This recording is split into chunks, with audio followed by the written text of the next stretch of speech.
అన్యాయం, ఎర్ర ఎర్ర దొరలకే అవకాశం, నల్ల వాళ్ళను బయటికి పంపించే పరిస్థితి వచ్చిందని అక్కడ తెలుసుకొని సౌత్ ఆఫ్రికా నుంచి ఈ ప్రాంతానికి వచ్చి భారతదేశానికి వచ్చి 1924లో ఏఐసిసి అధ్యక్షుడుగా అయ్యిండు. ఆ తర్వాత 1947 అంటే ఆల్మోస్ట్ 25-26 ఏళ్లలో ఈ దేశానికి స్వాతంత్రం తెచ్చిన ఏకైక వ్యక్తి మహాత్మా గాంధీ.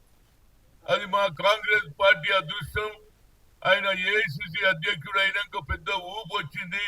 భారతదేశంలో గ్రామాల్లో ఉన్నటువంటి మహాత్మా గాంధీకి ఒక కట్టె లేకుండా, ఒక తుపాకీ లేకుండా ప్రశాంతంగా నాన్ వైలెన్స్ ప్రకారంగా స్వాతంత్రం తెచ్చిన ఏకైక వ్యక్తి. ఆయన జన్మది ఇవాళ ఆయన ఆల్ ఇండియా కాంగ్రెస్ అధ్యక్షుడు అయినందుకు మా అందరికీ, దేశ ప్రజలకు అందరి తరఫున, ముఖ్యంగా తెలంగాణ మా కార్యకర్తల ప్రకారంగా, అభిమానుల ప్రకారంగా ఆయన హృదయపూర్వక ధన్యవాదాలు. అదేవిధంగా ఇవాళ బాబాసాహెబ్ తర్వాత రాజ్యాంగం ఎవరు రాస్తారని ఆలోచన చేశారు. అదంతా బ్రిటిష్ రాజ్యాంగం ఉండే, దాన్ని మార్చి ఎవరు రాస్తారంటే ఆనాడు ఉన్నటువంటి మహాత్మా గాంధీ, పండిట్ జవహర్లాల్ నెహ్రూ, సర్దార్ వల్లభాయ్ పటేల్, మౌలానా గారు అన్నారు. కడుపు కాలిన వాడు, పేదరికంలోకి వచ్చిన వాడు మహాత్మా జ్యోతిరావు పూలే ఆలోచన 18th సెంచరీలో చదువుకుంటేనే భవిష్యత్తు అని చెప్తే ఆయన గురువుగా ఆలోచన చేసి చదువుకొని లండన్ లో పోయి ఈనాడు బ్యారిస్టర్ అయ్యి దేశానికి స్వాతంత్రం రాజ్యాంగం రాసిన వ్యక్తికి అవమానం చేస్తున్నారు. ముఖ్యంగా పార్లమెంటులో అమిత్ షా చేసిన వాక్యాలు ఎట్లున్నాయంటే, భారతదేశంలో ప్రతి పౌరుడు, ప్రతి స్త్రీ హత్య అయిండు. అంబేద్కర్ ఇంతవరకు ఎవడు ఇలాంటి అవమానం చేసినోని నేనైతే చూడలేదు నా జీవితంలో. మీది నుంచి భారత రత్న ఇయ్యలేదంటున్నారు. చంద్రశేఖర్ పీరియడ్ లో ఇచ్చిండ్రు, మీరేమి ఇచ్చిండ్రా బాబు? ఏదైనా మరి ఆయన భారత రత్న అన్నప్పుడు, భారత రత్నకు మీరు రెస్పెక్ట్ ఇస్తున్నప్పుడు మీ అమిత్ షా పార్లమెంటులో ఎంత అవమానం చేసిండు. ఇదొక ఫ్యామిలీ అయిపోయింది, ఇదొక కల్చర్ అయిపోయింది. అంబేద్కర్ అంబేద్కర్ అంబేద్కర్ అంబేద్కర్ అంబేద్కర్ అంబేద్కర్ 6 సార్లని లాస్ట్ ఏమన్నారు, దేవుణ్ణన్న తలుచుకుంటే స్వర్గానికి పోతారని. అంటే అంబేద్కర్ కు అవమానమా కదా? ఆయన మా దేవుడు. బడుగు బలైన వర్గాల గురించి బావుల దగ్గర పోనీయలే, గుళ్ళకు పోనీయలే, అంటరాని తనం దాని నుంచి పక్కకు జరిపి వాళ్లకు రిజర్వేషన్ ఇచ్చిన ఏకైక వ్యక్తికి ఇంత పెద్ద అవమానమా? నరేంద్ర మోడీ గారు ఎందుకు మాట్లాడారు? అంబేద్కర్ మేము అవమానం చేసిన, మాకంటే ఎక్కువ మేమేం అవమానం చేసినాం రాబోతే. అందరికంటే ఎవడు అనరాని మాటలు అన్నాడు, అదే వేరే వాడు అంబేద్కర్ అంటే ఇప్పటి వరకు ఎస్సీ కేసు పెట్టి జైల్లో పెడుతున్నారు. దేశానికి హోమ్ మినిస్టరే ఇలాంటి భాష మాట్లాడిందంటే ఇక ఏం చెప్పాలి? ఈ భారతదేశంలో ముఖ్యంగా ఆర్ఎస్ఎస్, బీజేపీకి, అదేవిధంగా మహాత్మా గాంధీని ఎవరు చంపినో మీ అందరికీ తెలుసు. అలా అక్కడ మహాత్మా గాంధీకి అగౌరవపరిచి ఆయన ప్రాణం తీసుకున్న వాళ్ళు ఇలా బాబాసాహెబ్ అంబేద్కర్ కూడా అవమానం చేస్తున్నారు. బేషరతుగా ఇవాళ ప్రతి ఒక్కరు కూడా చిత్తశుద్ధి ఉంటే ఇప్పటికన్నా చెప్పు, నేను తప్పు చేసిన క్షమాపణ అడుగు. అంతేగాని కిషన్ రెడ్డి రోజు మాట్లాడతాడు, లేకపోతే ఎవరు నరేంద్ర మోడీ దేశం గురించి మాట్లాడతాడు.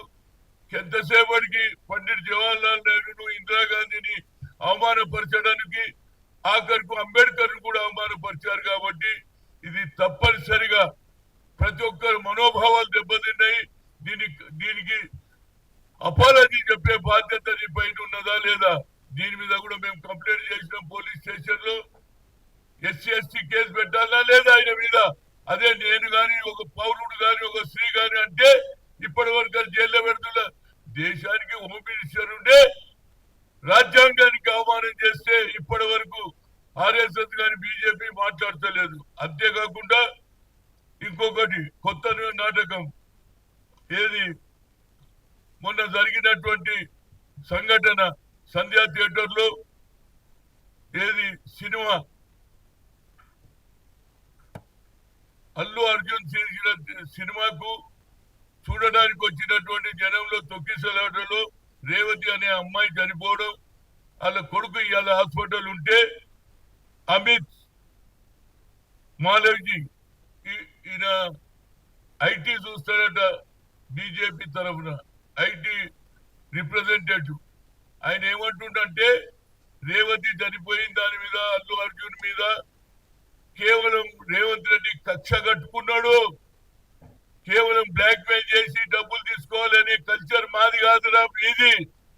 నేను క్లియర్ గా చెప్తున్నా, ప్రభుత్వాలు పడగొట్టే ఆలోచన మీది, బ్లాక్ మెయిల్ చేసేది మీది. ఇలాంటి భాష మాట్లాడొద్దు. తప్పనిసరిగా రేవంత్ రెడ్డి ఆ సినిమా పుష్ప సినిమాకు టికెట్లు పెంచుకుంటా అంటే అవకాశం ఇచ్చిండా లేదా? 3,000, 4,000, 2,000 పెట్టుకుంటే ఇచ్చిండా లేదా? మేమెందుకు సినిమా ఇండస్ట్రీని ఫినిష్ చేస్తాం? మాది బ్లాక్ మెయిల్ కల్చర్ కాదు రేవంత్ రెడ్డిది. ఎక్కడికి వెళ్ళినా తెలంగాణలో కాంగ్రెస్ ఉన్నది. దీన్ని ఎట్లనన్నా ఇబ్బంది పెట్టి పడగొట్టాలని చూస్తున్నారు. ఇప్పటిదాకా కూడా ఏది మన ఇతర రాష్ట్రాలలో ఏదైతే జరుగుతుందో దాన్ని చూడకుండా ప్రభుత్వాలు పడగొట్టడమే వీళ్ళ ఉద్దేశం. ఏ ప్రభుత్వం ఉండదు, ఆయన ప్రభుత్వం ఉండాలి.